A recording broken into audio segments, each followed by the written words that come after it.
हाँ जी class, welcome you all in next lecture of lecture chapter motion, that is lecture number 11. So in last lecture हमने पढ़ा था कि जो graph के बारे में, ठीक है, एंड कुछ न्यूमेरिकल डिस्कस किए थे. सो ग्राफ हमने कौन से ग्राफ की बात की थी? डिस्टेंस टाइम ग्राफ या डिस्प्लेसमेंट टाइम ग्राफ. तो एक बार मैं वहीं से रिकॉल करूंगा और आगे कंटिन्यू करूंगा, ठीक है ना. तो मैं एक बार बताता हूँ आपको. देखिए, ये डिस्टेंस और टाइम, डिस्टेंस वाई एक्सिस के अलोंग था या डिस्प्लेसमेंट, और टाइम एक्स एक्सिस के अलोंग था. एक ग्राफ मैंने आपको ये बताया था. ये ग्राफ कह रहा था कि ऑब्जेक्ट हमारा रेस्ट पर है, ठीक है ना, क्योंकि पोजीशन चेंज नहीं हो रही थी. और ग्राफ के अंदर पोजीशन हम कहाँ से मेजर करते हैं? ओरिजिन से मेजर करते हैं, ठीक है जी. इसी तरह से एक ग्राफ मैंने आपको ये बताया था, ये भी डिस्टेंस टाइम ग्राफ है, ये आपका ओरिजिन है. और इसमें ये कंफर्म था कि ऑब्जेक्ट हमारा मोशन में है. पर अगर ये इक्वल डिस्टेंस ट्रेवल करे in equal interval of time, तो उसको हम बोलेंगे यूनिफॉर्म मोशन. क्या बोलेंगे उसको? हम यूनिफॉर्म मोशन बोलेंगे, ठीक है जी.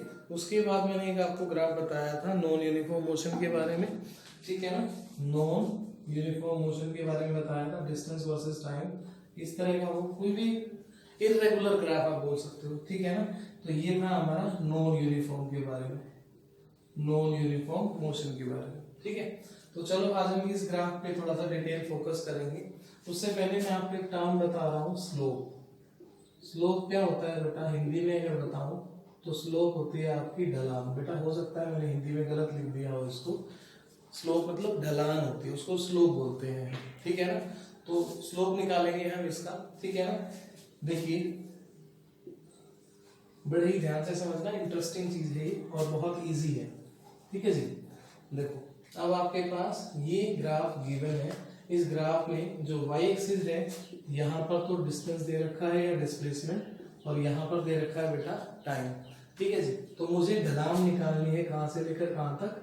A से लेकर B तक, A से लेकर B तक, ठीक है ना. A से लेकर B तक ये ढलान मुझे निकालनी है, ये कैलकुलेट करता है.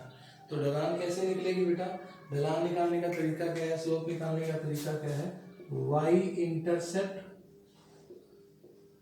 बाय x इंटरसेप्ट, ठीक है ना. y intercept by x intercept. तो y इंटरसेप्ट क्या होगा? ये जो वैल्यू होगी ना, ये, इसको हम y इंटरसेप्ट बोलेंगे, ठीक है ना. ये क्या है आपका? y इंटरसेप्ट, ठीक है जी. और ये जो वैल्यू होगी आपकी, इसको बोला जाएगा x इंटरसेप्ट, ठीक है. क्या बोला जाएगा इसको? x इंटरसेप्ट बोला जाएगा. ये क्लियरली विजिबल है कि नहीं आपको? हाँ जी, ये विजिबल है. तो ये आपका y इंटरसेप्ट है और ये आपका x इंटरसेप्ट है. तो y इंटरसेप्ट की वैल्यू क्या होगी? देखो, मैं अगर वैल्यूज लिखूं, मान लेता हूं इस पॉइंट पर वैल्यू है x2 y2, ठीक है. ऑब्वियसली यहाँ पर देखिए, ये आपका x2 हो गया और ये आपका y2 हो गया. ये x2 और यहाँ पर ये y2. इसी तरह से यहाँ पर x1 y1. आपने ग्राफ में पढ़ा होगा मैथ्स में. देखो, यहाँ से अगर मैं इस पॉइंट को एक परपेंडिकुलर डालूं, यहाँ से ये देखिए, इस तरह से मैं एक परपेंडिकुलर डालूं तो यहाँ से मेरे को x2 की वैल्यू मिल जाएगी. इसी तरह से यहाँ से परपेंडिकुलर डालूं तो मेरे पास y2 की वैल्यू आ जाएगी. सिमिलरली एक परपेंडिकुलर यहाँ पे डाला तो ये x1 आ गया, और एक परपेंडिकुलर यहाँ पे डाला तो ये y1 आ गया. तो ये जो हाइट होगी ना बेटा आपकी, देखो ये वाली, ये जो हाइट होगी, ठीक है, इस हाइट को मैं कहूंगा ये क्या है? मेरा y इंटरसेप्ट है. जो कि कैसे निकलेगा?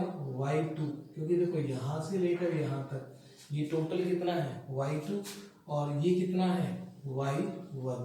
तो मुझे क्या निकालना था? इंटरसेप्ट. इंटरसेप्ट कहाँ से कहाँ तक है? इंटरसेप्ट तो सिर्फ ये वाला है ना. देखो, मैं इसको डार्क कर देता हूँ. इंटरसेप्ट तो हमारा सिर्फ ये वाली, ये जो हाइट है, इस हाइट को ही मैं इंटरसेप्ट बोल रहा हूँ. इस हाइट को ही तो मैं इंटरसेप्ट बोल रहा हूँ ना. तो मैं क्या करूंगा? इस टोटल हाइट में से इस हाइट को सब्ट्रैक्ट कर दूंगा, इंटरसेप्ट आ जाएगा, ठीक है ना बेटा. इसी तरीके से मुझे क्या चाहिए? ये चाहिए x इंटरसेप्ट. तो ये कैसे आएगा? यहाँ से लेकर यहाँ तक x2 है और यहाँ से लेकर यहाँ तक x1 है.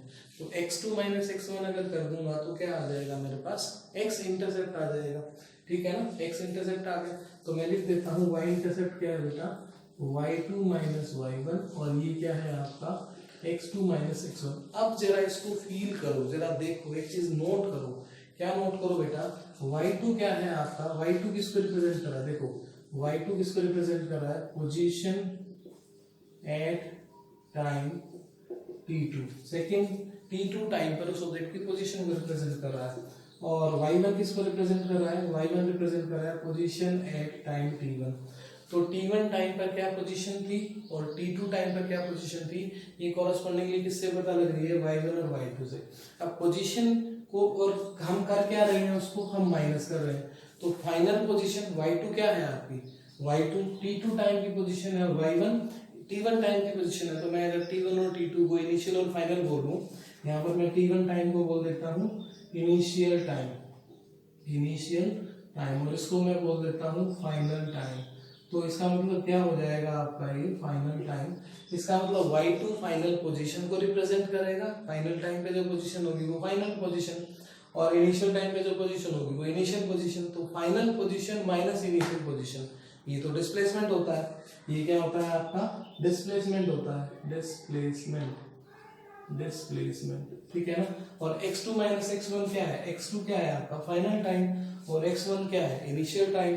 तो ये डिस्प्लेसमेंट बाय क्या आ गया नीचे, टाइम टेकन, क्योंकि मैं इन दोनों के टाइम को सब्ट्रैक्ट कर रहा हूँ। मैं क्या कर रहा हूँ, इन दोनों के टाइम को सब्ट्रैक्ट कर रहा हूँ। तो इसको यानी ये हमने क्या निकाला था बेटा, स्लोप। किसने बेटा, हमने स्लोप निकाला था डिस्प्लेसमेंट टाइम ग्राफ में। क्या निकाला था, डिस्प्लेसमेंट टाइम ग्राफ में स्लोप निकाला था। कैसे निकाला था, y intercept by x intercept. y intercept कौन सा होगा, सिर्फ ये वाली, ये जो हाइट है हमारी, यहाँ पर ये जो हाइट है इसको मैं y इंटरसेप्ट बोल रहा हूँ, और ये जो हाइट है इसको मैं बोल रहा हूँ x इंटरसेप्ट है। तो y इंटरसेप्ट इस हाइट के बराबर होगा, जो कि y2 माइनस y1 करने से आएगा, और x इंटरसेप्ट क्या होगा, x2 माइनस x1। तो ये बच गया हमारे पास x इंटरसेप्ट। तो ये y2 माइनस y1 की क्या सेंस कर रहा है, y2 माइनस y1 कह रहा है कि ये तो डिस्प्लेसमेंट है, और x2 माइनस x1 क्या कह रहा है, ये तो टाइम टेकन है। तो डिस्प्लेसमेंट बाय टाइम क्या होता है बेटा, वेलोसिटी होता है। हाँ, अगर ये डिस्प्लेसमेंट टाइम की बजाय डिस्टेंस टाइम ग्राफ होता तो फिर ये क्या बन जाता आपका, फिर ये बन जाता distance, distance by time taken. फिर ये क्या बन जाता, डिस्टेंस बाय टाइम बन जाता, टाइम टेकन बन जाता। तो फिर ये क्या किसको रिप्रेजेंट करता, फिर ये रिप्रेजेंट करता आपका स्पीड को। यानी क्या, अब यहाँ से कंक्लूजन नोट कर लो आप, क्या कि whenever we are going to calculate slope, whenever we are going to calculate slope in distance time graph or displacement time graph, then we calculate speed और velocity। अगर distance time graph है तो speed हो जाएगा, और displacement time graph है तो उसकी velocity हो जाएगी, ठीक है ना। तो इस तरह से ये इसकी इंपॉर्टेंस हो गई ग्राफ के बारे में, ठीक है ना। यहाँ तक नोट करना है इसको, कोई डाउट हो तो पूछ लेना, वैसे ही बहुत इजी है ये। y intercept by x intercept, ये आपका स्लोप होता है, ठीक है जी। चलो मैं नेक्स्ट बताता हूँ, दो ग्राफ और बताने हैं आपको इससे रिलेटेड। देखिए नेक्स्ट क्या है बेटा, अगर ऑब्जेक्ट मोशन में है और उसकी वेलोसिटी लगातार बढ़ रही है, ठीक है ना, तो डिस्प्लेसमेंट टाइम ग्राफ कुछ इस तरह से बनेगा, ठीक है ना। ये किसको रिप्रेजेंट कर रहा है, एक्सेलरेटेड मोशन को रिप्रेजेंट कर रहा है, एक्सेलरेटेड मोशन को, ठीक है। हाँ, ये थोड़ा लर्न कर लीजिए आप, ये हायर क्लासेस में ज्यादा डिटेल में पढ़ोगे आप, ठीक है ना। उसके बाद है, अगर आपका डिस्प्लेसमेंट टाइम ग्राफ है, और सेकंड केस था आपका कि अगर आपकी ऑब्जेक्ट की वेलोसिटी डिक्रीज हो रही हो, तो फिर आपका ग्राफ इस तरह से बनेगा, कुछ इस तरह से, यस, कुछ इस तरह से आपका ग्राफ बनेगा, ठीक है। तो ये आपके बेटा ग्राफ हो गए। हाँ, एक चीज और रह गई ग्राफ में, और मैं बता देता हूँ, ठीक है। तो ये आपकी डिस्टेंस टाइम ग्राफ के पहले मैंने बताया रेस्ट के लिए, फिर मैंने बताया मोशन के लिए, फिर ये जो ग्राफ है ये यूनिफॉर्म मोशन के लिए है, उसके बाद मैंने आपको बताया एक्सेलरेशन के लिए, और ये आप बोल सकते हो रिटार्डेड मोशन के लिए, ठीक है ना, या नेगेटिव ऑफ एक्सेलरेशन के लिए।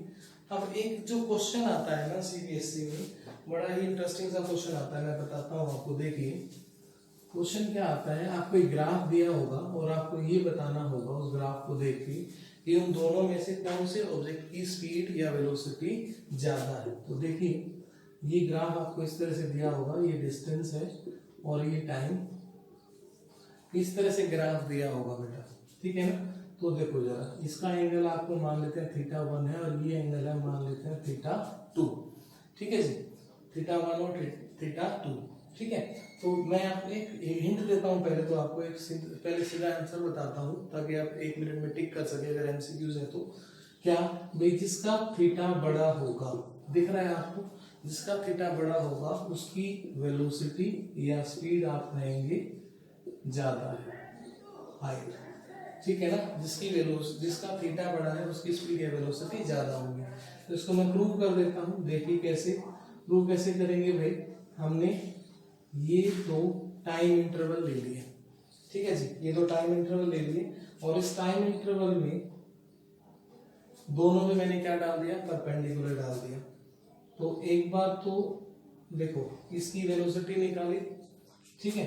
चलो मैं दोनों ही ग्राफ को अलग अलग बताता हूँ आपको मैं, ठीक है, अलग अलग करके बताता हूँ, ठीक है जी। ये पहली इसको बोला ए, ये ए के लिए हो गया। इसी तरीके से मैं, ये बी था आपका, ठीक है ना, ये बी के लिए बना कर दिखाता हूँ, ये डिस्प्लेसमेंट है और ये टाइम है। तो इस बी के केस में क्या होगा बेटा, फिर से मैंने वही टाइम इंटरवल ले लिया, ठीक है, यहां पर वही टाइम इंटरवल ले लिया, जो टाइम इंटरवल यहां लिया गया था वही सेम यहां पर ले लिया हमने, ठीक है ना, एक परपेंडिकुलर यहां पर डाल दिया, ठीक है। तो देखो अब उसके बाद बेटा जरा इन दोनों ग्राफ्स को ध्यान से देखो आप, यहां पर जो डिस्प्लेसमेंट आ रही है वो ये वाली आ रही है, यहां पर जो डिस्प्लेसमेंट आ रही है वो ये वाली आ रही है, टाइम दोनों में सेम है। तो स्पीड या वेलोसिटी का फॉर्मूला क्या होता है बेटा, distance by time, distance by time. अब टाइम दोनों जगह क्या ले रखा है आपने, सेम। तो जिसकी डिस्टेंस या डिस्प्लेसमेंट ज्यादा होगी, डिस्प्लेसमेंट ज्यादा होगी यानी जिसका y इंटरसेप्ट बड़ा होगा, ऐसा कह सकते हैं आप, जिसका y इंटरसेप्ट बड़ा होगा उसकी ही स्पीड या वेलोसिटी क्या होगी, ज्यादा होगी। तो जिसका थीटा ज्यादा होगा बेटा उसका y इंटरसेप्ट क्या होगा, ज्यादा, और जहां पर y इंटरसेप्ट ज्यादा होगा वहां पर आपके पास स्पीड या वेलोसिटी ज्यादा आएगी, ठीक है बेटा। अगर कोई डाउट हो तो आप पूछ लेना, फिर नेक्स्ट लेक्चर में मिलते हैं, लेक्चर नंबर 12 में, ठीक है। तो आज के लेक्चर के लिए इतना काफी है, हमने ग्राफ्स कर लिए, रेस्ट मोशन यूनिफॉर्म मोशन के लिए स्लोप निकाल लिया, और कंक्लूजन क्या पता लगा कि अगर डिस्टेंस टाइम ग्राफ में हम स्लोप निकालते हैं तो वहां पर